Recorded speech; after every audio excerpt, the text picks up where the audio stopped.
Hey people, welcome to the Run Testers and to our first run look at the new Brooks Hyperion Elite 4 PB. It's the new PEBA-midsole carbon racer from Brooks. It carries Brooks' new DNA gold foam and it aims to put Brooks back in the race with the big hitting carbon race shoes. We've taken it for a first spin and here are our first impressions.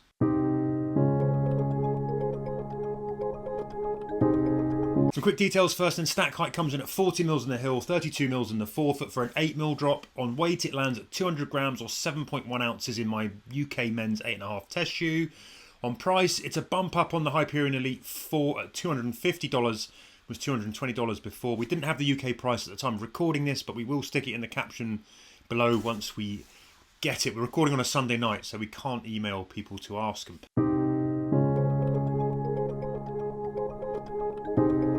Onto a quick shoe whip round then, and at first glance the Brooks Hyperion Elite 4 PB looks like the Hyperion Elite 4. That's because pretty much everything is identical to the Elite 4. There's just one really important update. Brooks has swapped the DNA Flash foam for its new DNA Gold 100% PEBA foam. This is a high energy foam that works with a carbon fibre Speedvolt Race Plus, which is a plate with bending stiffness optimised for each shoe. Up top you've got the same highly perforated minimal airy knit uppers. You've got a flat knitted tongue with a little lace pinch padding, really minimal heel collars with quite a small horseshoe of internal padding for heel hold and comfort. And then when you flip them over, there is a good covering of outsole rubber across the forefoot here, the mid to forefoot. It's quite thick for a carbon racer actually. There's a little less in the heels, just in the impact zones. There's also a massive cutout trench in the midfoot section, although it is big enough, hopefully, to avoid any stone catching.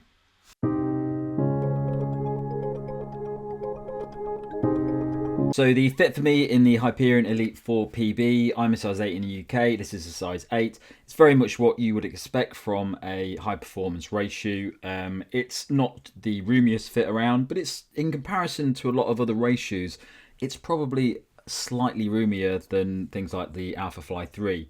There's plenty of space around the side of the forefoot, not loads before my big toe, but that's how I like it, especially in race shoes.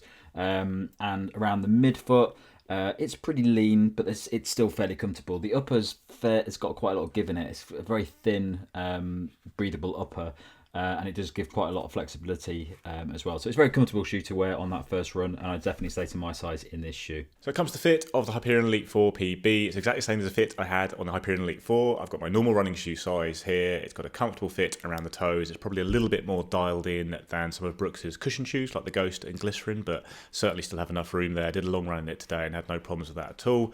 I don't love the little strip of kind of padding you have around the back of the shoe, just that little strip that Nike does as well on its shoes with the Vaporfly in particular. Sometimes it's exactly the right spot to irritate my Achilles, but I haven't had any problems with that for a little while now, and I had no problems with that today, you know, doing a long run in the shoe. So even though I would get rid of that, it hasn't actually been a problem for me, and all round the fit's been fine in my normal size. So I'd stick to that.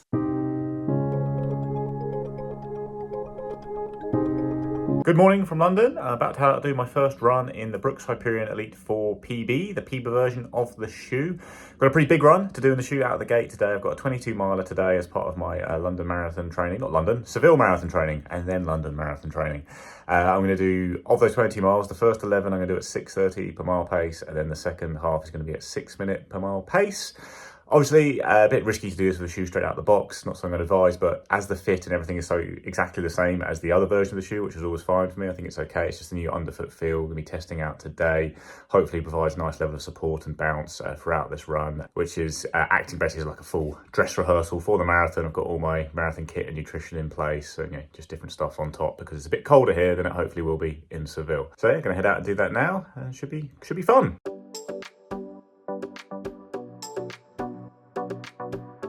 So all done, did about actually just over 24 miles in total with warm up and cool down with the 22 miler in the middle, which went very well, very smooth today, very controlled.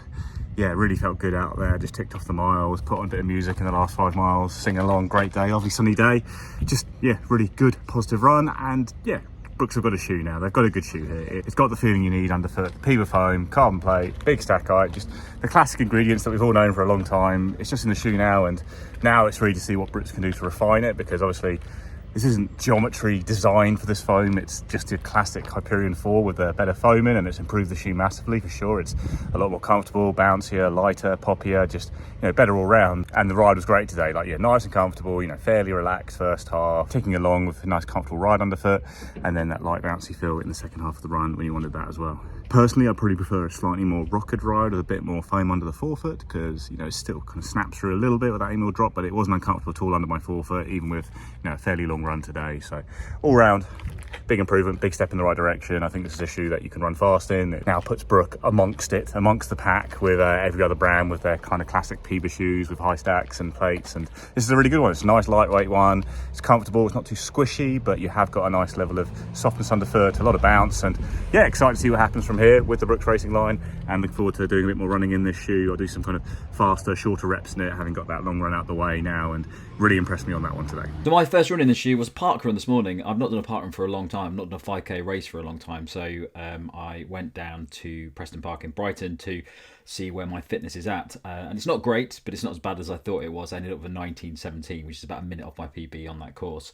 And previously, I haven't used the last version of the Hyperion Elite, but I have used earlier versions, and I wasn't a fan of those shoes.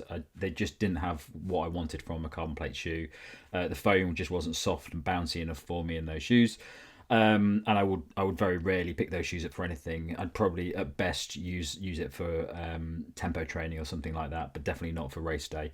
This is different. On that first run, I really enjoyed running this shoe. I was really surprised about how good this foam was on that run. It's nice and soft. It's DNA gold. It feels very soft. It's squishy. Get a nice bit of bounce back as well, and that carbon plate in it is very nice. It's a very good experience when you're running at pace.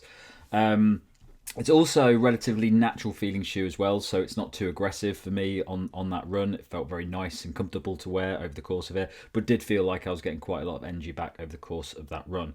I do feel that I think for me this probably works better for shorter distances. I don't think it has the level of cushioning that I'd want from a shoe if I was going to go up to marathon distance, maybe half marathon distance. I think it would be good for half marathon distance actually. Maybe just all the way up to marathon distance I probably wouldn't choose this shoe, but it's pretty good. And I'm definitely looking forward to doing a lot more runs in it and trying out some longer distance stuff in it and some intervals and things like that. But over the course of that first run, very much enjoyed it. Found it to be very comfortable, fast, energy returning and comfortable shoe. So I think it's an absolute win for me on this new version of the Hyperion Elite.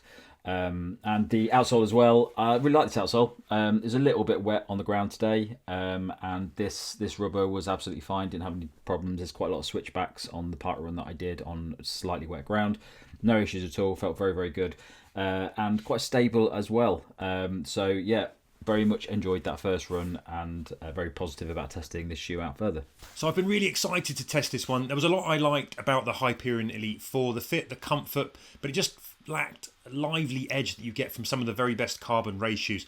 So I'm glad a lot has stayed the same here.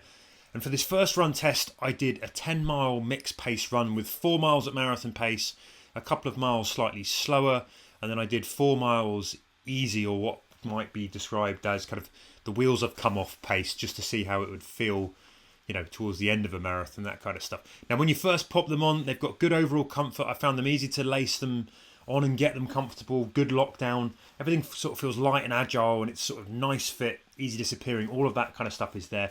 You've got an energetic foam underfoot that gives you that immediate let's run fast sort of super shoe vibe the minute you lace them when you're walking around the house. Then when I got moving for the marathon pace miles, I felt excellent return from the midsole plate combo. It definitely is a shoe that urges you to move faster. But what I really like about it is you've got a stable, consistent platform as well. There's more than a little of the ASICS Metaspeed Sky Paris vibe to this shoe, I think. Though my gut tells me it's maybe not quite as stiff and propulsive as that shoe, but going to be sort of doing some side-by-side testing on that to see. But this may please anyone that found the Metaspeed Sky Paris a bit harsh, because I think it has a little bit more cushion about it. I didn't, but some did. Now, the Elite 4 PB certainly has a more reliable platform, I think, than the softer Adios Pro 4 from Adidas, particularly when you're moving slower or landing slower further back on the shoe. That was another thing that I really liked about it from that first 10 miles. So my initial reaction in those early miles where I was pushing marathon pace was this is a shoe that I think I could actually race a marathon in and do well. If the Hyperion Elite 4 was missing the super shoe punch, I think that PEBA midsole that you've got here now definitely turns things up and makes it a fun, lively ride. What I really like as well, though, was on the slower miles landing further back in the shoe, I still felt protected. Some super shoes excel when you're moving all out, but leave you sort of compromising on comfort or confidence in your foot strike when you drop to sort of slower paces. I didn't get any of that here on those slower miles. It kind of copes with slow miles really well also, and that's something I really like in a race shoe. Final thing, I really love the colourway too. I think the aesthetics department at Brooks has definitely 100% upped its games. The last few shoes they've produced, I think, have been absolute bangers. That's a big thumbs up.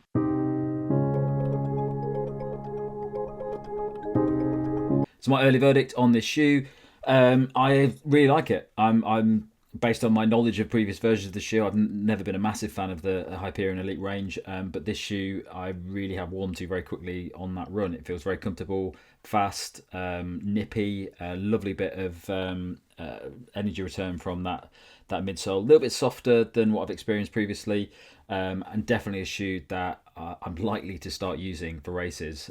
For the 5k distance, it felt great. I definitely use it for a 5k again. Looking forward to trying it for a 10k. I think it'll be fine for a half marathon as well.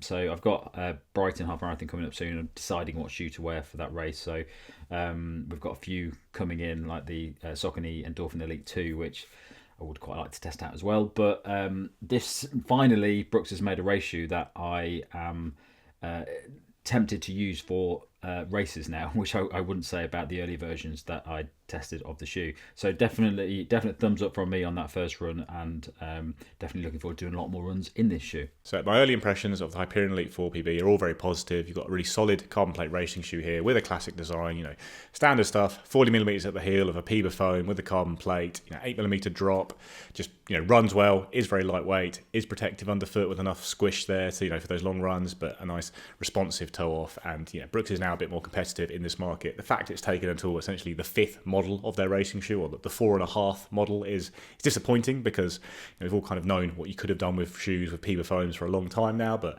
it is here now, and it's a really nice foam. It's a nice feeling shoe, and I'm looking forward to see what happens with the Hyperion Elite 5 as well.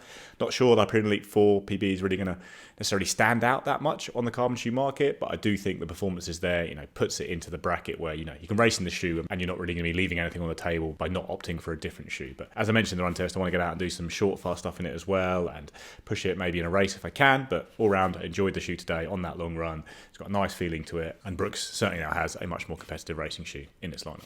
So first impressions then, well, it's early days in testing, and this is just my very initial thoughts from a 10 miler. But from those early miles, I really like what I see in this shoe. I think it's got all the hallmarks for me of a good race shoe, particularly for the way that I run. Good race day option, a lot of boxes ticked, good easy comfort from the uppers, snug and supportive fit, but roomy enough in the toe box. The shoe disappears nicely from these really perforated, lightweight, minimal uppers. You can kind of forget you're wearing this shoe. Then there's a really good, consistent energy to the midsole. I talk a lot about controlled energy, and I think this shoe delivers that. It's lively, it's exciting, but you just feel under control in it. So even though it's got a somewhat narrow platform similar to the ASICS Metaspeed Sky Paris, I had really good confidence in each strike. I knew what I was going to get each time my foot hit the ground. I ran in some wet conditions as well, and the grip also I found performed well for that, though I was running in a big straight line, not round corners that much. Overall, I think it's a fast, smooth, energetic shoe that I think could well put Brooks back in the conversation when it comes to competitive race day shoes. More testing is needed before we sign that off, but really liked it. Lively, cracking shoe so far. So there you have it. That's been our first run look at the new Brooks Hyperion Elite 4 PB.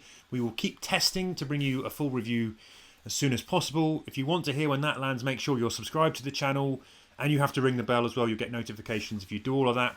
If you're in the market for a race shoe, I'm going to pop a video up on the channel now that you should watch. Otherwise, thank you very much for stopping by, and until next time, happy running, people.